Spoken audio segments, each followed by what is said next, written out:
बाबू जगजीवन राम की धरती। ये धरती है क्रांति की जननी। परम पूजनीय बाबा साहब अंबेडकर ने वोट का अधिकार दिया है, और वो वोट का अधिकार बिकने के लिए नहीं दिया है। किस लिए दिया वोट का अधिकार? गुलामी से मुक्ति के लिए। समझ रहे? लोकतंत्र बना इसलिए क्योंकि पहले राजतंत्र था कि राजा का बेटा ही राजा बनेगा, गरीब का बच्चा राजा नहीं बनेगा। राजा वही बनेगा जिसके सर पे राजा हाथ रखेगा। तो लोकतंत्र बना इसलिए कि एक मजदूर का बच्चा, एक किसान का बच्चा, एक गरीब का बच्चा, एक महिला जिसको अबला कहा जाता है, उन तमाम लोगों को राजनीतिक शक्ति देने के लिए, और वो इसलिए कि वो रुपए पैसे वाले ना बने, वो अपने लोगों की सेवा करें, इसलिए लोकतंत्र बना। मैं मान्यवर काशीराम साहब को अपना आदर्श मानता हूं, और आज उन्हीं की आशीर्वाद से, उन्हीं की मूवमेंट को चलाते हुए आप लोगों के बीच में आने का मौका मिला। यहां मंच पर हमारे दोनों प्रत्याशी हैं पीडीए के, हमारे बिहार के जननायक भाई पप्पू जी हैं, भीम आर्मी के सम्मानित जिलाध्यक्ष और नौजवान आजाद समाज पार्टी के कार्यकर्ता यहां मौजूद हैं। मैं आपसे एक चीज पूछना चाहता हूं, और नौजवान यहां खड़े हैं, क्या अपने महापुरुषों के सपने को कुचलने की जिम्मेदारी आपने ली है क्या? भाई बाबू जगदेव प्रसाद कुशवाहा जी ने पूरी जिंदगी संघर्ष किया, क्या आज उनके सपनों का बिहार है क्या? क्या जननायक कर्पूरी ठाकुर के सपने का बिहार है क्या? किसके सपने का बिहार है? पूंजीपतियों के सपने का? भ्रष्टाचार में बिहार नंबर 1, बलात्कार में बिहार नंबर 1, करप्शन में बिहार नंबर 1, माफियागिरी में बिहार नंबर 1। आप ये मुझे बताइए, इससे लोकतंत्र से आपको क्या मिला? इस लोकतंत्र से मुझे लग रहा है कि आपकी गुलामी कटी नहीं है, आप पे गुलामी आ गई है। क्योंकि नौजवान, जैसे मैंने कहा ना कि संघर्षों के साए में घनघोर जवानी पलती है, और इतिहास उधर झुक जाता है जिस ओर जवानी चलती है। समझ रहे हैं?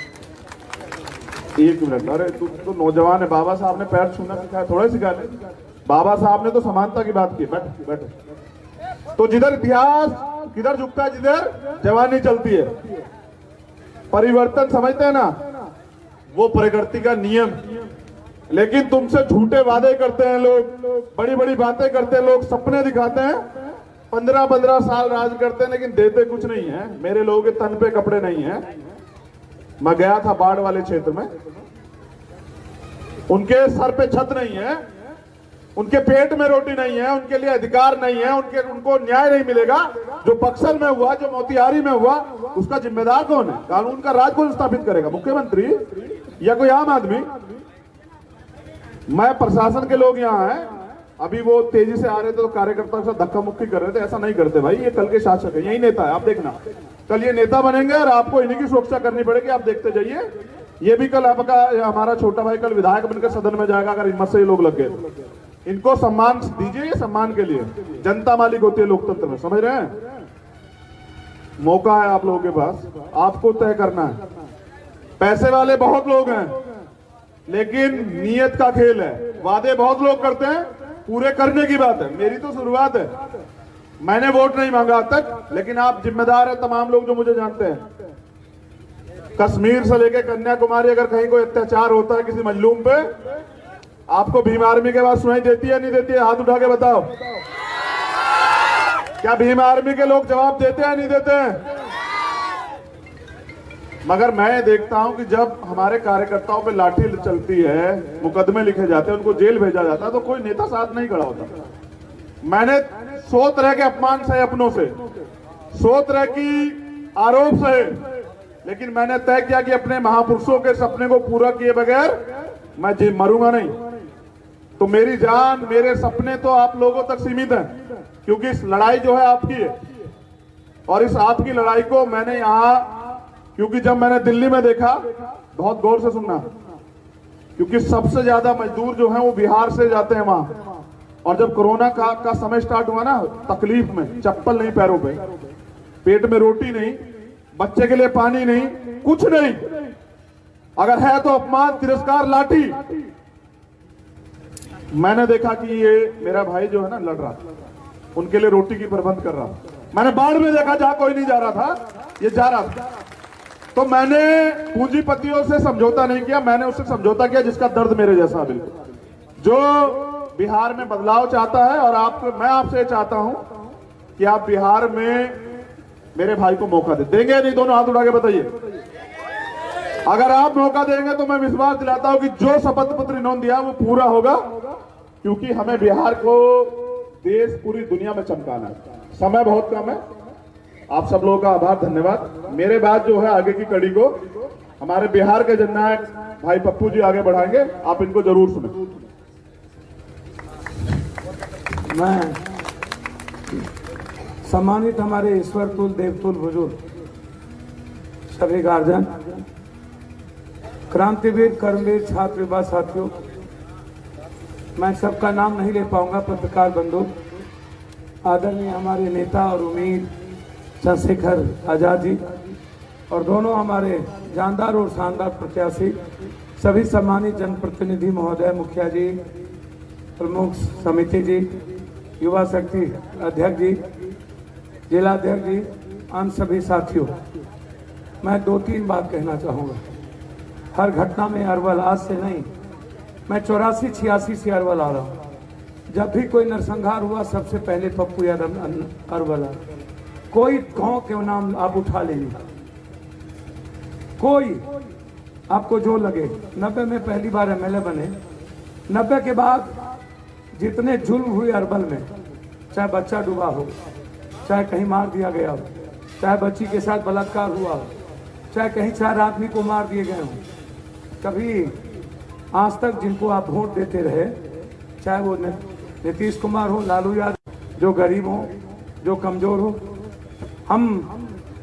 आप जब पूरा देश डर रहा था, 800 सांसद घर में थे, जब प्रधानमंत्री घर में थे, मुख्यमंत्री घर में थे, तो आपसे मैं इतना कहूंगा, अकेला इंसान पप्पू यादव इस देश में 70 लाख लोगों से अकेला मिल रहा था।